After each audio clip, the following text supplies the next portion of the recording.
বাংলাদেশের ইতিহাস, বাংলাদেশের স্বাধীনতা সবকিছু অর্জিত হয়েছে আওয়ামী লীগ।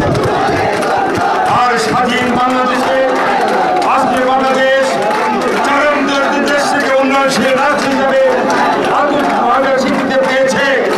সেটাও বলছে বাংলাদেশ আওয়ামী লীগ নেতৃত্বে জাতির পিতা বঙ্গবন্ধু শেখ মুজিবুর কন্যা জননেত্রী শেখ হাসিনা।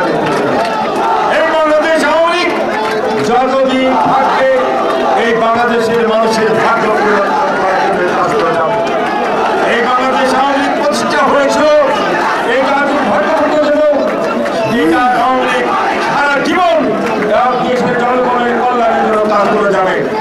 বন্ধুরা আমার, আজকে এই জানি পূর্ব সমাজ থেকে আমি শুধু আহ্বান জানাবো, এই আওয়ামী লীগকে ধ্বংস করার জন্য অনেক চক্রান্ত করা হয়েছে। বিচারগুলো জাতির পিতাকে হত্যার মতো দিয়ে রাষ্ট্রীয় ক্ষমতা দখল করেছিল সেই সরে ছাত্ররা, তারা ভেবেছিল এই আওয়ামী লীগকে নিশ্চিন্ন করবে, করতে পারে নাই।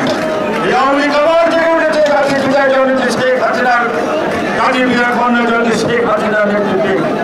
এই বাংলাদেশ আওয়ামী লীগ এই বাংলার মাটি, বাংলাদেশের স্বাধীনতা, বাংলার পতাকা যতদিন থাকবে ততদিন বাংলাদেশ আওয়ামী লীগ এদেশের মানুষের কল্যাণে কাজ করে যাবে।